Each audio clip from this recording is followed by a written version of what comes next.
절부터 21절까지 말씀을 한 절씩 교독해 보겠습니다. 베드로가 11사도와 함께 서서 소리를 높이 이르되 유대인들과 예루살렘에 사는 모든 사람들아, 이 일로 너희로 알게 할 것이니 내 말에 귀를 기울이라.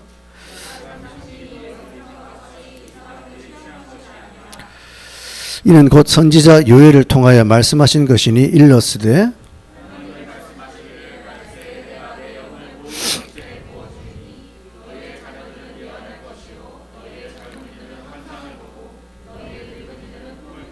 그때 내가 내 영을 내 남종과 여종들에게 부어주리니 그들이 예언할 것이요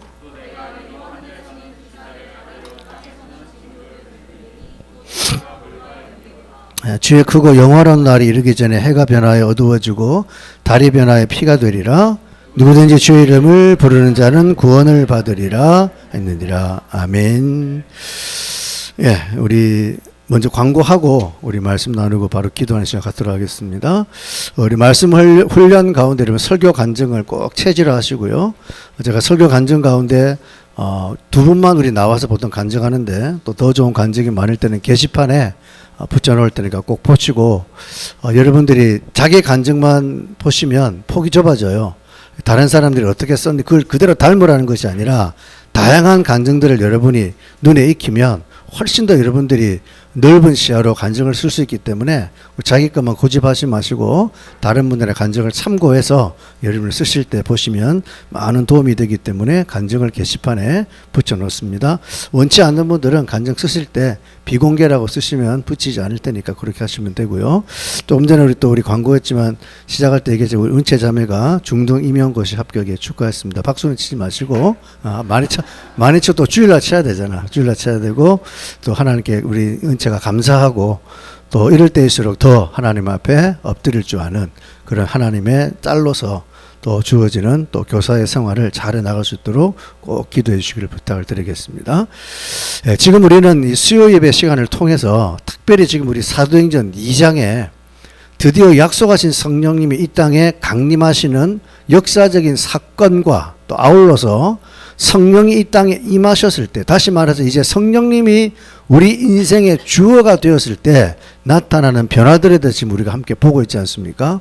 참으로 우리가 사도행전 1장에서도 우리가 12사도와 또 다락에 올라간 120명의 성도들의 모습을 통해서 말씀 훈련의 모습과 너무 흡사하게 나타나는 우리가 변화를 보았는데, 또 사도행전 2장에 들어와서도 여러분 지금 우리가 계속 보고 있지만 놀라운 것은 성령이 주어가 되실 때 나타난 이 변화들과 또 말씀 훈련을 통해서 나타난 우리 결과들을 보시면 너무나 동일하다는 사실을 우리가 명백하게 보게 되지 않습니까? 왜 그러냐면 성령이 다스리면 똑같이 나오게 되는 거예요. 성령 충만도 성령님이 다스리는 것이고 우리가 말씀 훈련하는 것도 성령의 바람을 따라가는 것이기 때문에 그 결과가 동일할 수밖에 없다. 그래서 우리는 이 말씀 훈련이 얼마나 우리가 절대적으로 필요하고 중요한지를 지금 계속 사도행전 1장부터 2장에 이르기까지 똑같은 결과들이 우리에게 보여진다면 그럼 그 답을 알아야죠. 답을 알아야죠. 거기에 목숨 걸어야 돼요, 여러분. 올인해야 돼요. 이건 제가 요구하는 것이 아니라 성령님이 지금 가르치고 있는 거잖아요. 그걸 안 한다는 것은 하나님의 뜻을 저버리겠다는 거죠.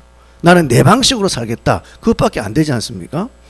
두 번째는 지금 계속해서 이제 하나님 말씀하시기를 너희들이 성령의 내주와 인지로 사는 생활. 이제 성령님이 내 속에 들어오셔서 예수를 구주로 믿으면 내 안에 성령님이 나와 함께 거하시는 내주를 인지하고 사는 삶과 성령의 충만을 받는 삶은 다르다. 그래서 성령의 내주를 인지하고 사는 삶에 만족하지 말고 성령의 충만을 받는 삶을 살기 위해서 계속적으로 끊임없이 우리에게 지금 4번, 5번의 설교를 통해서 엎드림을 강조하고 있다는 겁니다. 이걸 지금 우리가 뭘 깨달아야 되냐면 우리 공동체에 지금 하나님이 계속 말씀 훈련과 엎드림을 말씀하시잖아요. 이 말씀 훈련과 엎드림은 절대 따로 뗄 수 없는 하나의 패키지입니다. 패키지. 여행 갈 때 패키지를 묶어서 가잖아요. 말씀 훈련과 엎드림은요 함께 가는 거지 따로 갈 수가 없어요. 왜냐하면 보세요. 자, 쉽게 얘기하면 말씀 훈련을 우리가 일반적으로 얘기하면 말씀입니다. 말씀. 그죠? 말씀과 기도는요 뭐예요? 우리 기독교 신앙의 가장 기본적인 두 다리 아닙니까? 두 다리. 그죠? 말씀 생활하고 기도 생활을 하는 것은 우리 기독교 신앙의 가장 기본적인 사람으로 표현하면 두 다리, 우리의 삶을 지탱하는 두 다리거든요. 한쪽 다리가 말씀이면 한쪽 다리는 기도예요. 그러면 말씀과 기도가 같이 가야지. 어떤 사람은 말씀만 하고 어떤 사람은 기도만 하면 됩니까? 안 됩니까? 그 결국 뭐가 돼요? 한쪽만 하면. 절름발이 신앙되는 거예요. 어떤 사람은 말씀이 재밌고 말씀이 좋다고 주구장창 말씀 읽고 묵상하고 다 하는데 기도는 안 해. 또 어떤 사람은 기도 속에 하나님과 교제, 뭐 환상, 꿈, 뭐 신비 이런 게 좋아서 날마다 하루에 2시간, 3시간 엎드려서 기도하는데 성경은 안 봐. 묵상을 안 해. 그럼 이거 심각한 문제가 오는 거죠. 불균형이 오는 거예요. 그래서 우리가 이 말씀과 기도, 이 말씀 훈련과 엎드림은요, 함께 가는 패키지입니다. 절대 따로 떼서 말할 수가 없어요. 말씀 훈련을 통해서 여러분이 말씀 훈련을 제대로 하면 기도가 되어져야 안 돼요. 기도하고 싶어져요. 여러분 말씀 훈련 하는데 기도가 싫다는 말은 지금 여러분 말씀 훈련 잘못 가고 있다는 거예요. 말씀 훈련 하는데 내가 기도하기 싫어. 기도하기 싫어. 그러면 그 사람은 말씀 훈련 잘못 가는 거예요, 지금. 또 샜어요. 딴 데로 샜어요. 그 다음에 기도에 여러분이 깨어있으면 말씀 훈련이 잘 된다, 안 된다? 잘 돼요. 영적으로 깨어있으면 성령의 감동, 감화가 안 올 수가 없잖아요. 영혼이 열리니까. 이거 두 가지는요, 절대 떼어놓고 말할 수가 없다는 사실을 알고 여러분 이 시간 지금 나는 말씀과 기도의 조화를 이루고 있는가? 말씀 훈련과 엎드림이 잘 되고 있는가? 그러니까 정상적인 내가 지금 신앙생활을 하는지 아니면 한쪽으로 지금 절어버린 절름발이인지 아니면 완전한 안진뱅이인지. 안진뱅이는 둘 다 안 해요. 딴 데 관심 두고 둘도 안 하고 꼼짝도 못하고 그냥 정처대에 앉아있어. 성전 미문에 앉아서 사람들 바라보고 구걸하면서 먹을 달라는 안진뱅이처럼 아무것도 못하고 있는 거예요.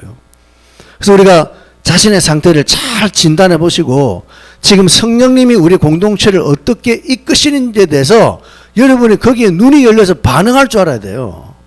지금 보이십니까, 여러분? 2023년 새해에 우리 새나무 공동체 지금 하나님께서 또 어떻게 인도하는지 여러분이 감이 오시나요? 촉이 오나요? 그게 보여야 돼요. 그래서 그 흐름에 같이 함께 편성해서 호흡하며 가야지 지금 정신 안 차리면 큰일 납니다. 새해 들어와서 하나님이 우리에게 주신 하나님의 언약이 뭐예요? 구름을 바라보라. 구름을 바라보라 했는데 지금 여러분이 계속 지금 성령님의 운행하심 그 구름을 지금 내가 바라보고 있는지를 한번 생각해 보세요. 새해 들어와서 그동안 또 한 연말에 조금 이렇게 주춤하던 말씀 훈련하던 주춤하던 우리 형제 자매들이 새해 들어와서 다시 말씀 훈련에 다시 매진할 때 말씀 훈련의 수준이요 전체적으로 상향 평준화가 돼요. 꽤 많은 분들이 다시 말씀 훈련하자 해서 딱 마음 먹고 막 그렇게 바쁜데도 작년만 하대로 목사님 저 바빠서요 말씀 훈련 못해요 이해하시죠? 너무너무 바빠서 잠잘 시간도 없다는 사람이 수요 예배 주일 예배 다 합니다. 된다니까요. 관심이 없는 거 답을 몰라서 그래요. 그렇게 하니까요 수준이 확 뛰어버려 그냥. 이런 변화들이 나타나. 뿐만 아니라 테이블 나눔과 이제는 사적인 나눔 속에도 이 말씀 훈련의 감동과 은혜를 나누는 그런 모습들이 여기저기서 많은 변화들이 지금 막 우후죽순처럼 나타나고 있어요. 무엇보다 더 놀랍고 감사한 것은 근간에 새신자들의 변화들이 마구 일어납니다. 예배 시간 속에. 여러분 그거 보셨나요? 보이나요? 그걸 볼 줄 알아야 돼요. 어떻게 지금 교회 공동체가 변화가 되고 있는지를 봐야지. 그걸 모르면 지금 내가 눈이 감겨진 거예요. 새로 오신 분들의 신앙생활에 막 변화가 막 생겨요. 예배를 통해서 나눔을 통해서 완전한 확실한 변화들이 막 일어나는 거예요. 말씀 집중 훈련 때도 여러분 보셨죠? 지난주에 보셨죠? 새신자들이 더 갈급한 마음으로 와서 배우려고 막 여러분 아둥바둥하자. 내가 볼 때는 저 친구 앉아가지고 모를 텐데 하는데도 막 와서 앉아있지 않습니까? 그 마음속에 뭔가 알고자 하는 마음, 사모하는 마음들 하나님이 막 지금 부어주시는 거예요.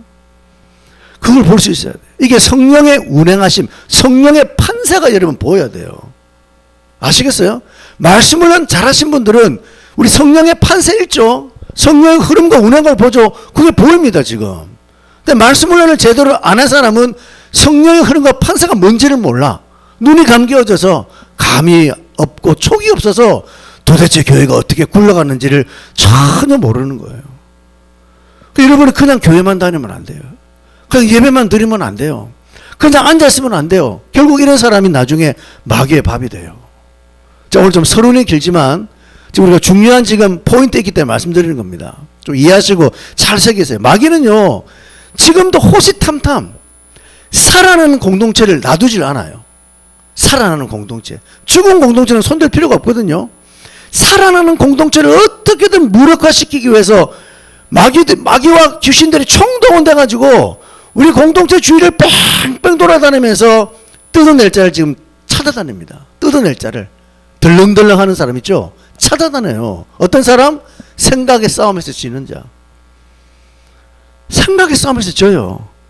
끊임없는 부정적인 생각, 인간적인 생각, 이런 데 사로잡혀 있고 하나님 바라보지 못하고 시선을 하늘에 두지 못하고 끊임없이 땅의 생각을 하고 살아가는 자들을 찾아 헤맵니다. 연초에 주님이 말씀했죠. 4가지 우리가 부딪히게 될 루트를, 마귀의 공격 루트 4가지 말하지 않았습니까? 자기 방식의 신앙, 그죠? 세상을 먼저 구하는 신앙, 그리고 과거를 돌아보는 신앙, 그리고 시험에 매여 있는 신앙. 시험을 못 이겨요. 시험에 헤매요. 이런 신앙에 빠져있는 자들을 어떻게든 뜯어내려고 마귀가 혈안이 되었어요. 혈안이. 그걸 볼 줄 알아야 돼요. 그리고 배부르고 등따심이 찾아주는 안락함에 빠져가지고 아이고 지금은 하나님도 안 보이고 다 예수님도 필요 없고 성령님도 안 보여. 그냥 배부르고 등따시고 너무 좋아. 딱 이렇게만 살게 해줘. 그게 얼마나 갈까요? 얼마나 갈까요? 우리가 하나님의 백성이라면 조만간 찾아올 겁니다. 하나님의 백성이 아니라면 여전히 등 따시고 배부르게 그냥 룰루랄라 하면서 지옥의 아랫목으로 서서히 내려간다는 사실을 여러분 꼭 기억하셔서 우리가 여기에 정신 안 차리면 여러분 가운데서도 마귀의 밥이 될 사람, 마귀의 노리개가 될 수 있어요. 항상 또 강조하지만 오늘 이 자리에 오신 분들은 여러분이 하나님의 역사의 주인공이 돼야 돼요. 관중이 되면 안 돼요. 해설자가 돼도 안 돼요. 반드시 오늘 내가 주인공이 돼야 돼. 하나님이 주인공이 아니라 내가 이런 면에서는 내가 주인공이 되어서 내가 성령의 도구로 함께 살다가 제대로 가야 되지 않겠습니까? 그래서 오늘도 우리 다시 한번 말씀 훈련과 엎드림의 자리로 반드시 나가야 한다는 이 성령님의 탄식을 여러분이 깨워서 듣고 순종하시기를 바랍니다. 자, 지난주에 우리는 성령 충만을 받았는데 성령이 주어가 되실 때 나타나는 세 번째 결과를 봤죠. 자, 지난주 우리 말씀 잠깐 복귀합시다. 지난주 말씀의 핵심 단어가 뭐였어요? 예, 세술입니다. 세술. 그냥 여러분 지금 오순절에 성령 충만 받은 12사도와 120명의 성도들이 하는 모습을 보고 13절에 보니까 어떤 사람들이 조롱하면서 쟤네들 세술에 취했다라고 말했는데 이 세술이라는 단어는 굉장히 중요한 의미가 있다 그랬죠. 그냥 독주를 마시고 소주 마시고 막걸리 마셔가지고 우리 술에 취하면 인사불성 되잖아요. 술 주정하잖아요. 사람의 비이성적이 되고 무질서하고 사람이 몰상식되는 그런 소주나 독주를 마시고 취했다는 것이 아니라 이 사람들이 하는 말이 뭔가 모르게 이 사람들이 뭐에 홀려 있어요. 지금 평상시와 너무 달라. 근데 이게 소주나 독주가 아니야. 막걸리가 아니야. 소주나 독주나 막걸리면 욕하고 소리 지르고 술 취하고 인사불성하고 막 비틀비틀할 텐데 그런 게 아니야. 뭔가 특별한 뭐에 지금 지배를 받는 거야. 근데 그게 도대체 모르겠어. 그래서 하는 말이 세술이라고. 세술. 세술. 우리 봤잖아요. 16개국 언어로 갑자기 갈릴리 사람들이 이 이상한 외국어들을 말하는데 이게 뭐 우리가 말하는 랄랄랄라 따따 하는 것이 아니라 정확하게 외국어로 구사를 해요. 그것도 하나님의 큰 일을 말합니다. 그러니까 이 사람들이 다 이방의 갈릴리 촌사람들인데 갑자기 외국어를 하니까 이 사람들이 술 취한 건 아니야. 독주를 마시고 취한 건 아니야. 왜? 독주 마시고 어떻게 외국어를 하겠어요. 그렇죠? 그러니까 무언가 모르는 뭐에 홀려서 지금 이상해졌다는 것을 세술이라고 표현한다는 겁니다. 세술의 의미가 뭐라 그랬어요? 원래는 향긋하다, 향기롭다, 달콤하다는 말이죠. 그래서 우리가 성령 충만한 사람은 반드시 우리가 인생을 살아갈 때 세술에 취한 사람이에요. 독주에 취해가지고 몰상식 비이성적이고 비합리적이고 비인격적인 삶을 절대 살지 않습니다. 오늘 예수님의 12사도와 120명처럼 이상하지만 이게 정상인 거예요. 왜? 이들이 16개국 언어로 이상한 말을 하지만 하나님의 큰 일을 말하지 않습니까? 질서 정연하게 남에게 피해 안 주고 오히려 향긋하고 향기롭고 달콤한 매력을 풍기잖아요. 우리가 성령 충만 받은 사람은 너무나 인격적이고 너무나 이성적이고 너무나 질서 있고 너무나 많은 사람의 덕을 끼치는 삶을 산다는 사실을 지난주에 보았지 않습니까? 그죠? 그래서 예를 들어 사도행전 2장에 초대 예루살렘 교회 성도들, 이 12사도와 120명의 성도들이 성령 충만 받고 복음 전에서 모연 이 초대 예루살렘 교회 성도들의 신앙생활을 보세요. 얼마나 균형적으로 아름답게 여러분 신앙생활을 잘합니까? 이게 성령 충만 받은 사람의 삶이고 우리의 롤 모델이에요. 우리 교회도 보세요. 말씀 훈련하고 일어난 변화를 한번 우리 복기를 해보세요. 작년에 우리가 4월 달부터 말씀 훈련하고 난 다음에 우리에게 어떤 변화가 나타났습니까? 몰상식이 나타났습니까? 비인격적인 행동을 했습니까? 우리가? 아니면 비이성적인 행동을 했습니까? 말씀 훈련 잘 받은 사람이 교만해져 가지고 야 너 틀려먹었어 임마 너 하지마 이렇게 했나요 여러분? 물론 부분적으로 순간순간은 그런 모습이 약간은 보였을지 모르겠지만 전체적 흐름을 보세요. 얼마나 겸손하게 얼마나 낮아지면서 얼마나 안정적이고 얼마나 인격적이고 얼마나 여러분 하나님 앞에 순복하는 마음으로 우리가 모일 때마다 예전에는 연예인 이야기, 이성교제 이야기, 세상 돌아가는 이야기, 사업 이야기로 주일 오후에 판을 쳤던 그런 모임이 있었다면 언젠가부터 우리는 그런 게 싹 사라지고 하나님의 큰 일을 말하는 주일 설교 끝나고 받은 하나님의 은혜를 나누는데 처음에는 자기도 무슨 말인지 모르고 엉뚱한 소리 해대고 격가지 가지고 얘기한 사람들이 2달, 3달이 지나면서 말씀의 본줄기를 잡고 하나님의 감동과 감화가 나고 눈물이 터지고 은혜가 넘치는 이런 변화가 오잖아요. 그랬더니 오랜만에 교회 나온 사람들이 또 교회를 방문한 사람들이 예배를 드리고 또 나눔을 한 번씩 참여하면서 야 목사님 교회가 이상해졌어요. 교회가 변했어요. 교회가 달라졌어. 이 말은 이 교회 이단 아니에요. 이 교회 미친 것 같아요. 이 교회 잘못돼서 그게 아니라 교회가 너무 영적으로 변화됐다는 거야. 너무 성장했다. 불과 몇 주 사이에 몇 달 사이에 이렇게 청년들이 바뀌고 변화된 모습을 보고 너무나 많은 사람들이 교회가 달라졌어요. 이상해요. 이상이 뭐라고? 정상이에요. 정상. 영화를 본 사람이 영화 보고 나면 영화 재밌다는 게 당연한 것처럼 은혜 받은 사람은 끝나면 은혜 얘기할 수밖에 없잖아요. 우리 장대에 있어도 그런 얘기 하지 않습니까? 은혜 받는 사람은 은혜 얘기밖에 할 게 없어요. 너무 자연스럽고 말이 많아지기 시작하고 입이 터지면 멈출 줄을 모르고 전부 다 하나님 얘기하고 은혜 받은 얘기하고 이게 얼마나 정상입니까? 이게 교회예요. 근데 일반 교회 가보세요. 예배 딱 끝나고는 전부 다 세상 이야기예요. 세상 이야기. 그 왜 그래요? 깨진 독이야, 깨진 독. 말씀이 다 흘러가 버리니까 예배 끝나도 말씀이 남는 게 없는 거예요. 근데 우리는 훈련하고 정말 우리가 하나님의 인도함 따라 사니까 이런 놀라운 성령의 세술에 취하는 변화와 똑같은 변화들이 우리에게 흘러나오더라. 그래서 우리는 예수 중독자가 되어야 된다. 술 중독과 마약 중독은 죽음으로 끌고 가지만 여러분 완전히 예수에게 중독돼 버리고 말씀에 중독돼 버리면 여러분 사는 겁니다. 그게 제대로 미치는 거예요. 제대로 미쳐야 그 제대로 사는 거거든요. 그래서 우리가 이러한 삶을 살아요. 종교 중독되면 안 돼요. 나중에 제가 얘기했지만 신앙생활에 제일 무서운 게 뭐냐면요. 종교 중독이에요. 종교 중독은 여러분 절대 안 되는 거예요. 예수에게 중독돼야지. 종교 중독은 제일 무서워. 이는 돌아설 수가 없어요. 답이 없어요. 반드시 우리는 예수님께 찐 중독자가 되어버려요. 그게 가장 정상적인 사는 삶이라는 것을 나누었습니다. 자, 이제 오늘은 조금 서론이 길었지만 정리하고, 자, 오늘 이제 말씀은 그 다음에, 자, 보세요. 그 다음 사건이 뭐냐. 이제 이 사람들이 조롱하면서, 야, 쟤네들 세술에 취했다 그러니까 그 얘기를 들은 베드로가 즉각적으로 그 사람들을 염두에 두고 오늘 소리 높여 말하기를 14절에 보세요. 유대인들과 예루살렘에 사는 모든 사람들아, 이 일을 너희에게 알게 하겠다. 이 일은 무슨 일입니까?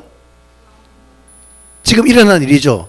소위 세술에 취했다고 말하는 이 현상에 대해서 내가 너에게 말할 테니까 내 말에 귀를 기울여 봐라 라고 이제 세술에 취한 이 현상이 잘못하면 사람들이 들을 때 진짜 독주를 마시고 취한 왜 세술이라는 말도 잘 모르니까 술 취했다 그러니까 아, 이 사람들 술 취했구나라고 오해가 될 수 있기 때문에 베드로가 이걸 딱 바로 잡아주기 위해서 세술을 취했다는 말을 가지고 이 사람들에게 이 세술에 취한 게 뭔지를 베드로가 설명해 주겠다라고 말씀을 하면서 두 가지로 설명을 했다 그랬죠. 지난주에 첫 번째는 15절에 뭘 얘기합니까? 시간을 때가 제3시다. 유대인의 시간 제3시는 우리로 치면 오전 9시예요. 오전 9시. 딱 6시간 차이로 넘겨서 3시란 말은 딱 반대로 오전 9시입니다. 그러니까 그러면 아침에 누가 술을 먹겠습니까? 아침부터. 거의 없잖아요. 물론 우리나라는 해장하는 사람도 있겠지만 한두 잔 해장하지 그렇게 취할 정도는 안 먹겠죠. 여기서는 해장도 안 하겠지만. 그러니까 아침 9시니까 술 취했을 이유가 없다는 거예요. 지금 9시에 도대체 누가 지금 기도하는 시간에 나와가지고 술을 먹겠다는 거예요. 그리고 두 번째 이유를 16절부터 이제 베드로가 얘기를 하는데 바로 구약 성경에 16절에 보니까 선지자 누구의 말을 인용합니까?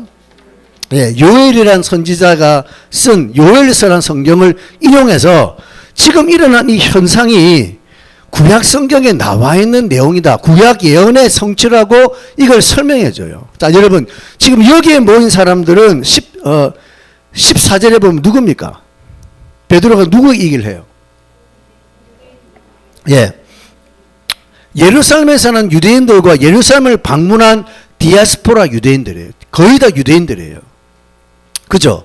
거의 다 유대인들이기 때문에 유대인들이 보고 믿고 있던 구약 성경을 인용해서 오늘 지금 일어난 이 상황을 베드로가 설명해 줄게 하면서 요엘서 2장 말씀을 끌어다가 이제 설명을 합니다. 자, 우리 17절에 보시면 자, 거기에 뭐라 적혀 있느냐? 누들 한번 보세요. 말세 내가 내 영을 모든 육체에 부어주겠다고 하나님이 이스라엘 백성들에 말씀하시거든요. 그래서 내가 너희 모든 육체에 부어주면 너희 자녀들 예언하고 너희 젊은이들은 환상을 보고 늙은이는 꿈을 꾼다. 조금 전에 불렀던 찬송이 있죠. 그죠? 마지막 날에 그 찬송의 가사가 여기서 나온 겁니다. 자, 자녀들은 예언하고 청년들은 환상을 보고 늙은이들은 꿈을 꾼다라는 요엘서 말씀을 끌어다가 지금 얘기를 하고 있고 그 다음에 18절이죠. 18절에 보면 또 그때에 내가 또 내 영을 성령을 내 남종과 여종들에게 부어줄 텐데 이 사람들도 예언을 할 것이라고 앞에 있는 17절의 내용과 비슷한 내용을 중복적으로 반복하면서 지금 강조하고 있는 거예요. 자, 그런데 여기서 이제 우리가 이 구절을 보면 좀 뭔가 걸리는 부분이 있습니다. 뭐가 걸립니까? 어떤 단어가 걸려요? 예? 예언 또 환상 또 예, 이게 걸리죠, 솔직히. 예언, 환상, 꿈. 왜 그러냐면 우리에게는 이게 사실 생소해요. 그리고 많은 우리 정통 교인들에게는 예언, 환상, 꿈은 부정적 이미지가 많습니다. 왜냐하면 주로 예언, 환상, 꿈은 여러분 잘 아는 이단들이나 신비주의자, 은사주의자들의 전유물이 환상, 예언, 꿈이거든요. 이걸 가지고 많이 자기 성도들을 가스라이팅 하는 게 이들의 수법이거든요. 지금까지 그렇게 우리가 듣고 살아왔기 때문에 많은 분들은 환상, 꿈, 예언하면 이건 나와 상관없는데 좀 아닌 것 같은데 이런 생각들을 많이 해요. 자, 근데 이 말이 왜 나오냐면 지금부터 제 말을 잘 들으세요. 본문에서 지금 여러분 배경을 잘 알아야 돼요. 베드로가 왜 지금 요엘서를 끄집어낸 그 의도가 뭐냐면 지금 베드로와 120명의 성도들이 겪고 있는 이 초자연적이고 초월적인 현상 아닙니까? 그렇죠? 갈릴리 사람들이 촌사람들이 16개국의 언어로 지금 외국어를 말한다는 것은 엄청난 초자연적 현상이거든요. 엄청난 일이에요. 근데 이것이 그냥 일어난 게 아니라 사실은 구약 성경에 이미 예언이 되어 있던 내용과 일치하는 내용이기 때문에 그걸 설명해 줘야지 사람들이 얘네들이 술에 취해서 일어난 현상이 아니구나 하고 이해하기 때문에 말씀으로 지금 현상을 베드로가 해석해 주는 겁니다. 자, 그러면 말씀의 내용이 뭐냐? 보세요. 말세 모든 육체에게 부어주리라. 요엘서에는 만민에게 부어준다는 말이 나와요. 하나님께서 하나님의 영을 모든 육체 혹은 만민에게 부어준다는 말은 속된 말로 개나 소나 아무나 사람에게 다 준다는 것이 아니라 하나님의 백성, 하나님의 자녀들에게 말세가 되면 성령을 주겠다는 이 오순절의 성취를 지금 얘기하는 거거든요. 이해되시죠? 만민과 모든 육체란 것은 모든 사람에게 다 주는 것이 아니라 하나님의 백성들에게 성령을 약속합니다. 여러분, 구약 성경에 보면 성령님의 활동이 나와요, 안 나와요? 구약 나오죠. 근데 구약 성경에 나오는 성령의 활동은 상당히 제한적이에요. 예를 들면 선지자, 사사, 일부의 제사장, 일부의 왕, 이런 정도, 아니면 특별한 하나님의 선택받은 백성, 이런 사람들에게만 성령님이 왔다가 갔다가 굉장히 제한적으로 성령님이 오가셨거든요. 근데 이제 말세에 성령이 오시면 뭐 직분이나 뭐 어떤 사람의 구분이 없이 모든 하나님의 자녀들에게, 누구든지 예수를 주로 신하는 자에게 성령님이 그 속에 들어오신다는 사실을 의미하는 거예요. 여기서 내 남정과 내 여정 역시 똑같은 의미를 반복하는 겁니다. 그래서 베드로가 왜 이 얘기를 하냐면 이거예요. 지금 16개국에서 온 이 디아스포라 유대인들이, 각국에 흩어지는 유대인들이 지금 예루살렘에 와서 가만히 보니까 지금 이렇게 외국어 방언이 터진 사람들은 전부 다 이 갈릴리 사람들이거든요. 제가 전에 그랬죠. 갈릴리 사람들의 별명이 이방의 갈릴리입니다. 이방의 갈릴리. 이스라엘 북부 지방에 위치되어 있기 때문에 이방 사람과 혼합되어 교류가 많기 때문에 갈릴리란 지역은 유대인 취급을 못 받을 정도로 소외되고 천하고 무지한 사람들이에요. 근데 이런 무식하고 족보도 없는, 아무 보잘것없는 이런 사람들에게 이런 성령의 역사가 나타난 것에 대해서, 봐라, 여기에 내 남종과 내 여종에게, 어린아이에게, 청년들에게, 늙은이에게 임하지 않느냐. 그걸 지금 베드로는 이들에게 설명해 주기 위해서 누구에게나 성령님이 함께 한다는 사실을 증거하기 위해서 지금 오늘 여러분 이 얘기를 하고 있다는 겁니다. 모든 육체에게 부어준다. 모든 만민에게 성령이 임하신다고 약속했다. 그 얘기를 지금 해주고 있는 거예요. 두 번째로, 자, 이제 문제가 되는 예언과 환상과 꿈이에요. 자, 여기 등장하는 예언과 환상과 꿈은 평범한 것입니까? 비범한 것입니까? 비범한 거, 특별한 경우예요. 그리고 또 이것도 마찬가지로 초자연적이고 초월적인 현상입니다. 그렇죠? 우리가 뭐 어떤 계시적인 꿈을 꾸고 환상을 보고 예언하는 것은 초월적이고 초자연적 현상이에요. 마찬가지로 오늘 여러분 성령 충만 받은 사도들과 120명에 나타난 이 현상, 촌구석에 살던 갈릴리 사람들에게 16개국의 외국어가 터져서 하나님의 큰 일을 말하는 것도 비범한 초월적 현상이잖아요.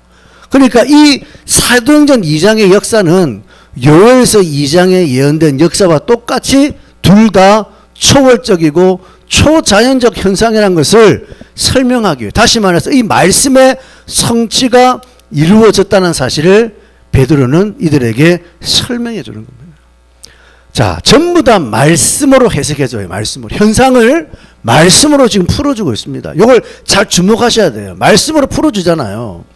자, 문제는 이제 이겁니다. 예언과 환상과 꿈이 우리에게는 꺼림칙하고 또 여러분들 마음속에 그럼 우리에게도 이런 예언과 환상과 꿈이 있을 수 있는가 하는 생각과 함께 뭔가 모를 또 두려움, 뭔가 모를 걱정스러움이 여러분 마음속에 있을 수가 있어요. 자, 예언이란 말은요, 좀 정리를 하면 성경에 나오는 예언이란 단어는 문자 그대로는 앞날에 앞으로 일어날 일을 말한다는 것인데 성경에는 예언의 용도가 크게 두 가지가 나와요.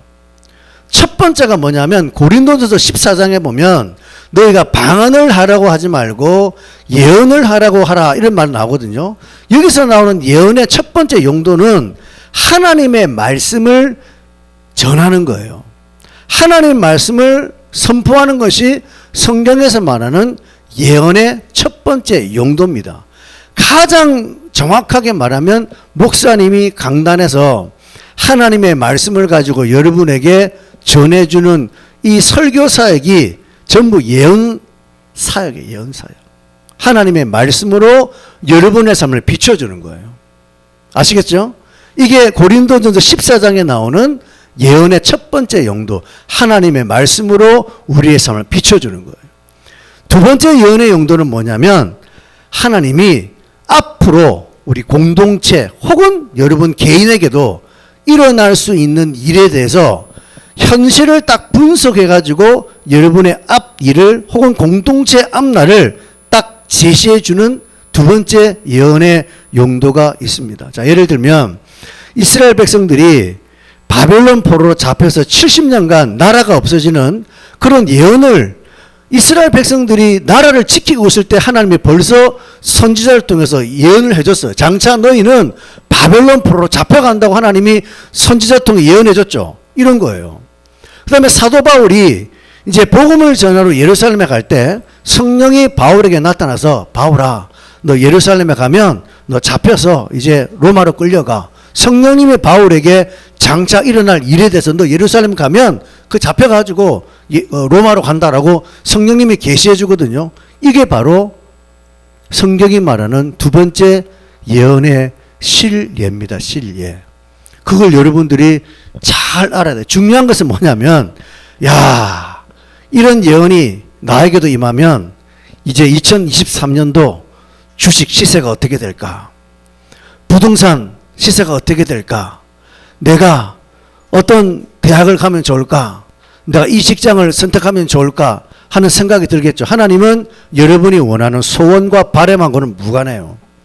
하나님의 계획과 하나님의 일을 위해서 이런 예언을 주는 것이지 여러분은 개인의 영역을 위해서 절대 하나님은요 무당이하고 잡신이 아니에요. 이런 것들을 구하면 안 되는, 이런 것들을 봐주는 게 전부 다 사이비 무당들입니다. 교회 이런 분들 많잖아요. 머리 안수 받고 뭐 너 어디 가라, 신학교 가라, 뭐 이런 얘기 전부 다 사기꾼이에요. 하나님 그렇게 안 해요. 하나님의 계획과 뜻을 이루기 위해서 하나님이 예언적 사역을 하는 것이지 여러분 개인적인 미래를 위해서 누구랑 시집가라, 누구랑 만나라 이런 식으로 하나님은 점쟁이 하듯 예언하는 것이 하나님의 속성이 될 수가 없습니다. 꿈과 환상도 마찬가지예요. 하나님이 비상시기에 여러분의 꿈을 통해서도 역사할 수 있고 환상을 통해서도 일할 수 있어요. 여러분 이걸 무시하면 안 돼요. 이걸 제한하면 이것도 이단이에요. 특별한 경우지만 비상섭리지만 하나님은 꿈을 통해서도 저는 그걸 경험해봤어요. 2번 정도 꿈이 이루어져요. 제가 목회를 할 때 정확히 이제 연도는 기억 안 나는데 하나님이 꿈에 제가 길을 걸어가는데 아파트촌 안에 우리 교회가 벽돌로 지은 교회가 있었어요. 실제로는 아닌데. 근데 내가 아파트 사이를 걸어가는데 우리 교회가 빨간 벽돌로 지은 건물인데 교회가 와르르 무너지는 겁니다. 그래서 내가 아파트 사이를 막 달려가면서 하나님 큰일 났어요. 교회 무너져요 하고 막 달려가서 가는데 뭐 터키 지진처럼 확 무너지는데 그래서 내가 막 성도들 막 꺼내는 꿈을 꿨어요. 하나님께서 뭘 줬을까요? 교회가 부흥한다? 망한다? 망하는 건 아니라 교회에 반드시 이런 문제가 온다. 아니나 다를까. 교회에 시험이 오더라고. 시험이 흔들어요. 마귀의 시험이 와서. 그렇다 막 엄청난 큰 문제는 아니지만 그런 시험이 와서 진짜 교회가 흔들흔들 하는 것을 경험을 했어요. 이런 게 있다니까요. 우리가 그걸 추종하면 안 되지만 거기에 빠지면 안 되지만 성경도 여러분 환상 꿈 나오지 않습니까? 바울의 환상 가운데 마게도냐 사람의 나라에서 와서 우리를 도우라. 왜 그걸 부인해요? 왜 그걸 여러분 인정 안 해요? 하지만 이게 흔하지가 않다는 거예요. 그리고 이게 우리 개인적인 자기의 부자와 출세하고 성공하는 거하고 상관없이 하나님의 뜻과 계획을 위한 꿈과 환상도 반드시 있기 때문에 여러분 우리에게도 이런 초월적 현상이 반드시 나타날 수가 있기 때문에 이걸 제한하고 절대 무시하면 안 돼요. 이단의 문제가 뭐냐면요. 이단들은 은사주의자, 신비주의자들은 이런 것들을 일반화시켜버려요. 일반화시켜버리고 사욕화를 만듭니다. 자기 개인적인 욕심을 이루기 위해서 이런 것들을 도구로 해가지고 모든 성도들을 가스라이팅이에요. 가스라이팅. 내가 예언자야. 내가 꿈을 꿔 환상을 봐. 너 내용이면 내가 알려줄게. 딱 완전히 다 묶어버리는 거예요. 제가 어제 뭐 어떻게 유튜브를 보다가 작년 22년도에 9월달인가 PD수첩에 옛날에 유명한 그 이단 중에 하나가 엘리야 복음 선교원이라고 박명호라는 사람이 만든 엘리야 복음 선교원이란 이단이 있는데요. 이 사람이 옛날에 뭐 오래전에 이미 이단으로 정죄를 받아가지고 이 교사가 미미해졌는데 이제 또 뭐 바꿔가지고 뭐 돌나라 뭐 이래가지고 또 새롭게 이름을 바꿔가지고 재기에 성공해가지고 지금 브라질에 여의도 섬보다도 몇 배나 큰 땅을 사가지고 거기에 1000명의 성도들을 데리고 이주해가지고 거기서 새롭게 건립해가지고 한 1000명을 데리고 거기서 지금 자기들끼리 신앙 공동체를 이루고 살아가요. 그걸 이제 PD수첩 기자들이 잠입해 들어가서 취재해온 내용을 제가 봤는데 이 박명호란 이 이단은요 완전히 성도들을 가스라이팅 해가지고 자기의 종으로 다 만들어 놓고 거기에 자라는 아이들 처녀 전부 다 자기의 성노예입니다. 성노예. 이 사람이 하나님이거든요. 자매들은 하나님과 동침을 해야 된다고 그래야지 네 십자가 죄가 사해진다고 창기 십자가라고 너희들은 다 창녀야. 다 죄를 지은 창녀이기 때문에 하나님으로 오신 이 진짜 하나님 박명호와 잠자를 해야지 네 죄가 없어진다 해가지고 거기 있는 사람들 어떻게든 교주님과 잠자를 하는 게 최고의 영광이에요. 어릴 때부터 나와서 율동하는데 뭐 우리 난군님 뭐 키스해줘요. 와 기가 막히더라고요. 이 왜 그런 줄 아세요? 우리가 볼 때는요 이해가 안 돼요. 가사 내용이 키스해주세요 뭐 용용용 뭐 이렇게 춤추면서 막 한 보세요. 집에 가서 유튜브에 박명호 돌나라 치면 나올 겁니다. 진짜 기가 막혀. 근데 왜 이런 일이 벌어진 줄 아세요? 전부 다 가스라이팅 당하는 거예요. 그 사람들은요 거기 나가면 죽는 줄 알아요. 이런 일들이 지금도 뭐 거기뿐만 아니라 신천지도 마찬가지고 수많은 여러분 이단들이 우리가 볼 때는 너무나 객관적으로 합리적으로 이성적으로 아닌데도 그 속에 빠져서 나오지 못하는 게 뭐 이런 예언 환상 꿈으로 다 사유화시켜버려요. 이분이 94년도인가 예언했습니다. 대한민국에 엄청난 전쟁이 온다. 빨리 도망가지 않으면 우린 다 죽는다. 그래서 그걸 믿기로 해가지고 성도들이 집 팔고 땅 팔고 다 그 돈 가지고 브라질 이주해가지고 신앙 공동체 막 지금도 막 떵떵거리고 살아요. 자, 이런 말 못할 일들이 지금도 교회 안에서 기독교 안에서 무수 일어나고 있지 않습니까? 상상할 수 없는 일들이 벌어지는 거예요. 근데 진짜 중요한 건 뭐냐면요. 보세요. 이런 예언이나 꿈이나 환상에 성취가 오는지를 보라는 거예요. 성취가. 94년도에 이분이 공공연회가 강단에서 선포합니다. 한국에 끔찍한 전쟁이 온다. 전쟁 왔습니까? 안 왔습니까? 안 왔잖아. 우리 잘 살지 않습니까? 위기는 있었죠. 북핵 위기는 있었겠지만 성취가 안 와요. 제가 그랬죠. 진짜 종과 가짜 종의 차이는 뭐냐면 아무리 예언이든 뭐든 간에 성취가 오는지를 보세요. 그 전 이거 누구냐고 이름 뭐야? 태극기 부대 머리 허연 그 백발 그부터 보세요. 성취가 오는가? 성취가 안 오잖아요. 그 사기꾼인데 뭐 전부 다 가스라이팅 당해가지고 그걸 어른들은 모른다니까요. 뭐 김경재 뭐 하나님이 세우신 대통령이라고 나와가지고 둘이 악수하고 뭐 껴안고 며칠 또 싸워가지고 뭐 소새끼 뭐 어떡하면 싸우고 맨날 이짓합니다. 성취가 안 오잖아요. 다 거짓 선지자라니까요. 말이 안 돼요. 지금은 우리 예를 들어 제가 설명드릴게요. 우리 뭐 교회 자랑이 아니라 하나님이 우리 교회에 예언적 메시지 줬습니까? 안 줬습니까? 줬죠. 저는요 신비주의자 아닙니다. 은사주의자 아닙니다. 그런데 하나님이 가끔씩 특별하게 저에게 예언적인 메시지를 줘요. 그것도 나를 위해서가 아니라 교회 공동체를 위해서. 그래서 2019년도 우리 송경신 예배 드릴 때 하나님이 히브리서 2장 1절 말씀으로 표류와 항해란 제목 속에서 하나님 우리에게 무슨 말을 줬습니까?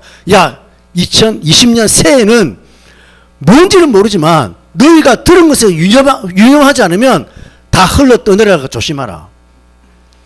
너희가 들은 복음에 대해서 유념해라. 꼭 붙잡아라. 기억하고 딱 붙잡지 않으면 흘러 떠내려가니까 조심하라 말씀을 줬고 그때 저는 뭔지 몰랐어요. 아 2020년도에는 우리 교회가 또 큰 시험이 찾아오는구나. 그런 생각만 하고 이 말씀을 선포하고 하나님이 우리에게 이런 말씀을 줬기 때문에 이런 복음 붙잡으세요. 복음에 흔들리면 안 됩니다. 그렇게 설교했거든요. 딱 끝나고 난 다음에 2020년 1월, 2월에 뭐가 왔어요? 코로나 왔잖아요. 코로나. 성취가 됩니까? 안 됩니까? 오죠. 근데 그 말씀 안 붙잡으면 다 떠내려갔잖아요. 절반이 떠내려가지 않습니까? 작년 4월 달에 하나님 우리 공동체 비준비하시니 말씀의 비와 성령의 바람으로 인도하겠다. 말씀 쳤죠? 그렇죠? 자, 그 다음에 4월 달부터 7월, 8월, 9월, 10월, 11월, 12월, 1월, 2월 보세요. 성취가 나왔어요? 안 나왔어요? 이걸 보라니까요. 이런 걸 볼 줄 알아야 돼요. 그냥 맹하게 다니는 것이 아니라 분명히 하나님이 시편 147편 말씀을 통해서 비를 준비하신 하나님이 우리 교회 공동체에 비를 내리시는데 그 비란 게 말씀의 비고 바람이 성령의 바람이다. 그때도 난 뭔지 몰랐어요. 뭐 어떻게 되는지. 그냥 나는 그 말씀을 주신 말씀을 성도들과 동행 시리즈 끝나고 나누었을 뿐이에요. 구체적으로 어떻게 인도할지 나는 몰랐어요. 이것이 뭐 화이트 스페이스인지 뭐 말씀 훈련인지 모르고 그냥 선포하고 기도하는데 매주 하나님 말씀 줘가지고 우리 훈련하고 설교 간증 쓰고 테이블 나눔하고 여기까지 왔을 때 말씀의 비와 성령의 바람으로 우리를 인도하셔서 지금 하나님이 여러분 우리를 여기까지 변화를 주시고 성숙을 주시고 성장을 주시고 인도하지 않습니까? 이게 바로 뭐냐면 예언은 반드시 성취가 성경 자체가 뭡니까? 성경이 예언의 책이잖아요. 구약의 예언이 신약이 이루어지고 신약의 예언이 마지막 종말에 예수님의 오심으로 이루어지는 거잖아요. 그러면 하나님의 말씀은 반드시요 성취가 와야 돼요. 성취가 안 오면 전부 다 거짓말이고 거짓 선지자고 엉터리라니까요. 그러니까 어떤 사람이 그래요. 나는 하나님 음성을 들었다. 하나님이 나에게 말씀해 주셨다. 주님이 내게 뭘 보여줬다. 그렇게 합니다. 근데 그게 성취가 안 오잖아요. 전부 다 자기 기만입니다. 그리고 미혹이고 착각이에요. 성령의 인도를 받는 사람은 정말 조심해야 돼요. 여러분 착각하지 마세요. 쉽게 그렇게 여러분 뭐 자기 느낌 가지고 성령의 인도를 말하면 안 돼요. 그러니까 이런 것들이 많으니까 많은 사람이 성령에 대해서 오해하고 성령에 대한 선입견을 가지고 성령에 대해서 잃어가는 거예요. 왜? 너무 엉터리가 많으니까. 너무 자기 기쁜 느낌 감정 가지고 성령이라 말하니까 얼마나 많은 사람이 그 잘못된 걸 보고 시험에 들겠어요. 잘 분별하셔야 돼요. 지난 수요일 때 여러분 우리가 말씀 나눴죠. 아까도 했지만 세술에 취한다는 것이 뭐냐. 말씀 나눴습니다. 그리고 성도들이 설교 간증을 막 쏘올렸어요. 제가 깜짝 놀랐습니다. 왜? 한 70% 성도들이 청년들이 그 간증의 내용을 보니까 솔직히 자기는 성령 충만에 대한 두려움을 가지고 살았다. 성령 충만을 굉장히 오해했다는 거예요. 왜? 성령 충만되면 나 자신의 자아가 사라지고 내가 이상한 사람이 되고 살까봐 성령 충만해서 굉장히 두려움을 가지고 나는 신앙생활을 해왔었다라는 그런 고백을 여러분 많은 분들이 제가 보고 깜짝 놀랐어요. 깜짝 놀랐어요. 야, 이렇게 성령을 잘 못 알고 있었구나. 두려워했구나. 오해하고 있구나. 여러분 우리가 성령은 지금까지 뭐 어떤 분이라 성령은 어떤 분이에요? 인격적인 분이라 배웠는데 이 성령이 충만하면 비인격이 됩니까? 아니죠. 더 인격적이 되는 거잖아요. 성령 충만은 우리가 사도행전 2장에 봤지만 너무나 인격적이고 매력적인 사람이 되는 건데 우리가 이런 잘못된 선입견을 가지고 말씀을 대하고 신앙생활하고 기도하니까 성령 충만은 오겠어 안 오겠어요? 오겠어 안 오겠어요? 그런 선입견 가지고 성령 충만은 두려워. 성령이 가서 지금 계속 얘기하는데도 아직도 마음속에 성령 충만의 두려움을 가지고 있으면 성령 충만 구하면 성령이 와요 안 와요? 믿음이 없잖아요. 안 믿으니까 안 온다니까요. 얼마나 놀라운 거예요. 성령 충만은 너무나 우리를 인격적으로 만들어주는 너무나 인격적이고 너무나 안정적이고 너무나 좋은 거라는 사실을 여러분이 아셔야 됩니다. 그래서 오늘 제 결론이 뭐냐면 이거예요. 딱 하나예요. 말씀이 가는 데까지만 가라요. 말씀이 가는 데까지. 오늘 베드로가 여러분 세술에 취한 것에 대한 오해를 풀어주기 위해서 시간적으로도 설명을 했지만 베드로는 구약을 가지고 옵니다. 구약에 봐라. 말씀에 나와 있지 않느냐. 말씀에 봐라. 예?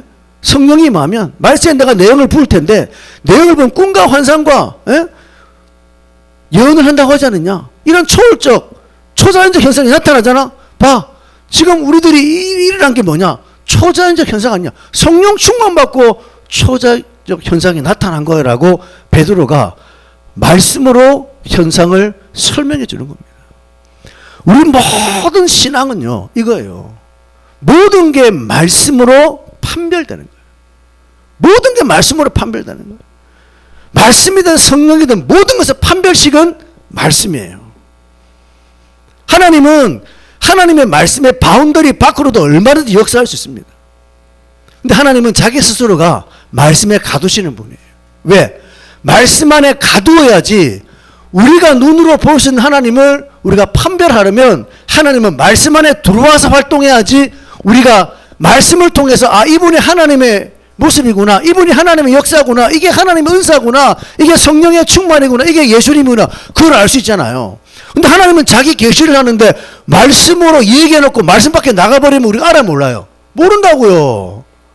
그렇기 때문에 우리가 말씀 훈련이라는 게 왜 중요하냐면 여러분이 말씀 훈련을 통해서 이제 깨진 독이 아니라 매운 독이 돼가지고 말씀의 원리와 말씀의 내용들이 차곡차곡 객해져 있으면 여러분이 어떤 현상을 보고 이단을 보고 뭐 문제를 봐도 말씀으로 해석이 다 된다니까요. 저는 뭐 교만한 얘기일 수도 있겠지만 겸손하게 여러분에게 얘기하고 싶은 것은 저에게는 그게 나름 그게 많이 들어왔으니까 웬만한 거 보면요 다 분별이 가요. 사람을 봐도 웬만하면 다 분별이 가요. 왜? 말씀의 바운드리 안에서 하나님이 일하시니까. 그걸 벗어나면 다 가짜야, 엉터리야, 사입이야, 아니야. 그래서 우리 말씀 훈련이 얼마나 중요하냐면 이것을 통해서 여러분들이 말씀이 다 새 나가버리면 남는 게 없잖아요. 10년을 다녀도 몰라요. 20년 다녀도 어린아이예요. 장로가 되고 권사가 되고 목사가 돼도 말씀이 하나도 없고 경험이 없으니까 전부 어린아이예요. 근데 우리가 말씀이 메워지고 내 마음에 독이 메워져서 말씀이 차곡차곡 쌓여서 차고올라 넘치는 사람은 그 말씀으로 여러분이 모든 것들을 분별하고 해석이 되어지는 역사를 갖기 때문에 저와 여러분의 신앙은 결국 건강한 신앙, 올바른 신앙이 될 수밖에 없다라는 사실을 오늘 말씀을 통해 분명히 깨달으셔서 오늘 베드로는 말씀을 통해 일어난 이 초월적인 현상을 말씀을 통해서 해석해 주는 말씀을 통해서 우리가 언제나 말씀이 가는 데까지만 우리가 말씀이 가는 데까지만 따라가고 그 말씀을 잣대로 우리가 건강하게 살아가는 올바른 신앙의 사람이 되시기를 주의 이름으로 축원합니다.